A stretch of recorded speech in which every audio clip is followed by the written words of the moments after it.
제가 어떤 연소실에 어떤 블레이드라는 장치가 없어지게 되고, 블레이드가 공기를 흡입해서 넣어주는 거잖아요. 그럼 공기를 빨아들여서 압축해갖고 연소실에 넣어주면 될 거 아니냐 이겁니다. 이것도 블레이드 없어요. 옆으로 빨아들이죠. 그럼 이거를 수백 개, 수천 개도 만들어 놓을 수 있다는 게 제 이론이고, 연소실의 숫자가 블레이드라는 장치는 몇 개 안 들어가거든요. 이건 몇 개도 넣어줄 수 있어요. 그냥 작은 단위로 이렇게 넣으면 수직 이착륙과 관련된 기술이 나오게 되는데요. 그래서 연탄구멍처럼 이렇게 우리가 가스레인지 불 조절하듯이 강중력으로 조절할 수 있고요.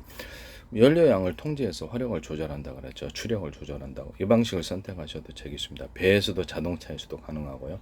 연소실이 자동차도 연소하니까 전기 방식도 하셔도. 그래서 수직 이착 연탄구멍식으로 수십 개 수백 개 작은 단위로 나와서 수직 이착륙도 할 수 있어요.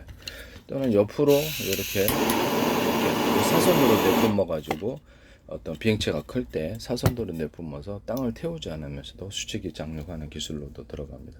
공중에 떠 있을 때도 압축 공기를 이렇게 가스불을 조절하듯이 가스불 약으로 만들어 가지고, 그래서 압축 공기를 넣어주는 방식과, 압축 공기를 넣어주면 이렇게 거기 공기가 뜨거워질 거 아닙니까? 압축 공기를 밑으로 쏘면서 동시에 이렇게 이거를 약불로 해놓으면 공중에 떠 있을 수 있는 기술로도 들어갑니다. 그렇게 만드셔도 제 기술이 되겠습니다. 그렇죠. 약불로 하면은 그렇게 떠 있을 수가 있고, 그 자리에 이제 제자리 비용을 하면서 압축 공기를 동시에 쏘면 그 열기가 추가적인 양력을 만들어 준다는 거죠. 공기가 데워지니까 압축 공기를 여러 겹으로 쏩니다. 이와 같은 기술을 쓰시면 제 기술이 되겠습니다. 특히 또 기체를 사선으로 이렇게 분사를 해서 기체를 무게가 있잖아요. 그럼 브레이크가 된단 말이에요. 그래서 배에서도 그렇게 할 수 있어요. 브레이크가 돼서 공기 이렇게 짓누르는 거죠. 브레이크 역할을. 그럼 이걸 약간 들어주는, 그래서 약간 양력을 일으키면서 앞으로 추력을 만들어내는 기술로도 쓸 수 있는데, 이런 거를 각도를 조절해서 이렇게 분사하거나, 프로펠러도 각도를 조절할 수 있어요. 이제 가변 프로펠러 얘기했었죠. 현대 기아차에서 이걸 쓰시던데, 독일 어떤 회사, 그것도 제 기술입니다. 각도를 조절해서 가변 프로펠러 이 부분을 그렇게 해서 이렇게 어떤 만드시면 제 기술이 되겠다라는 것을 말씀을 드립니다. 뭐 잠수정 같은 데서도 밑에 이렇게 프로펠러 방식이 됐던 물을 갖다 압축을 해가지고 이제 공기를 압축해서 뒤로 내뿜듯이 물을 압축해서 뒤로 내뿜는 그런 추진 방식을 잠수정 같은 데서도 사용하시고 배에서도 사용하셔도 제 기술입니다. 그렇게 그것도 추가적인 연료를 들이지 않고 추가적인 어떤, 그렇죠, 부력을 만들어내거나 추진 방식으로 사선으로 내보면 그렇죠, 부력과 추진력을 만들어낼 수 있는 방식이기도 합니다. 그렇게 하셔도 제 기술입니다. 또는 하나의 회전축에 프로펠러를 여러 개를 달아가지고 배에서도 파워가 세지죠. 하나의 프로펠러가 노라고 했을 때, 우리가 또 배에 노젓는다고 했을 때 노가 여러 개면 속도가 빨라지는 것처럼 하나의 회전축에 프로펠러가 여러 개면 속도가 빨라진다는 게 이게 만들기 나름이겠죠. 그럼 비행체 드론이다 그러면 하나의 회전축에 프로펠러 여러 개면 보다 많은 짐을 실어 올릴 수 있겠죠. 무게를. 그와 같이 이제 하나의 프로펠러 여러 개 하나의 회전축에 여러 개 프로펠러에 다는 기술은 선풍기에도, 이와 같은 선풍기에도 사용할 수 있다. 일단 뭐 사용할 수 있는 데가 많겠죠. 환풍기 같은 데도 사용하거나 뭐 쓸 데가 얼마나 많겠습니까? 그와 같이 모든 이런 방식을 사용하시면 제 기술이 되겠다라는 것을 말씀을 드립니다.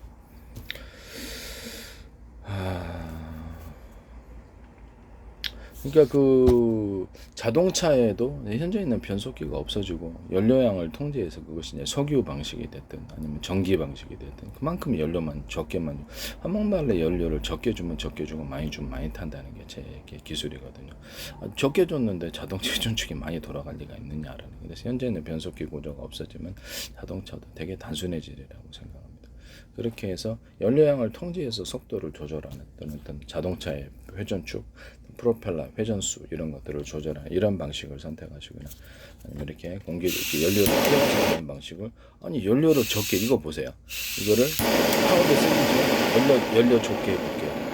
네, 약불로 조절할 수 있잖아요. 이런 방식으로 이렇게 전투기를 앞으로 움직일 수도 있고, 뭐 드론이 될 수도 있고, 뭐 이렇게 한다는 거죠.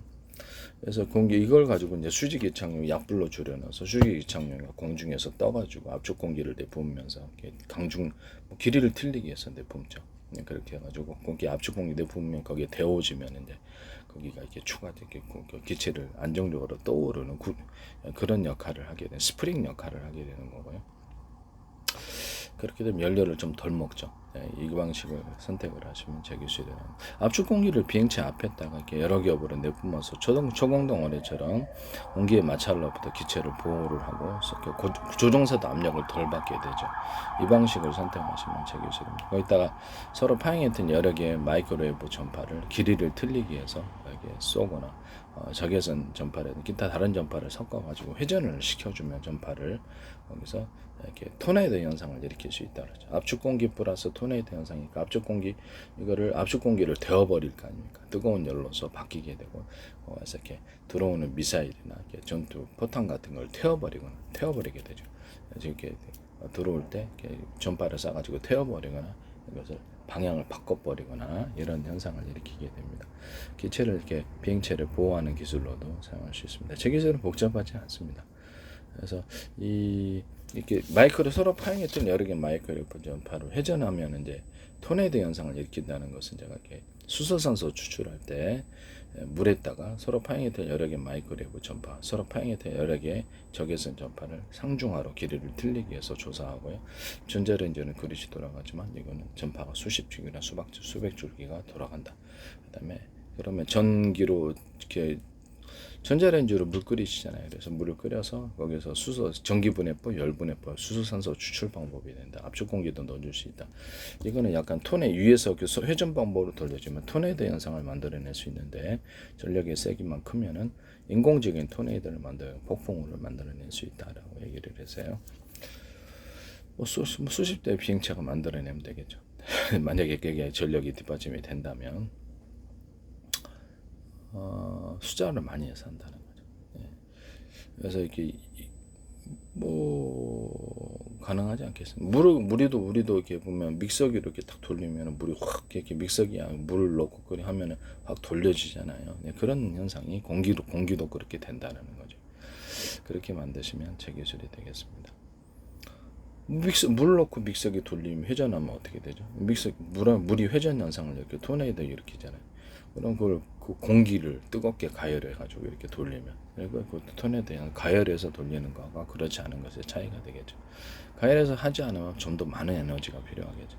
그래서 가열을 하게 되면 그렇죠. 적은 에너지로도 토네이도 현상을, 왜냐면 열팽창이 있으니까 공기는 위로 올라가려고 하니까, 그래서 열팽창 현상이 일어나게 됩니다. 이 같은 것을 쓰시면 제 기술이 되겠습니다. 남의 기술을 도둑질해서 상업화시키지 맙시다.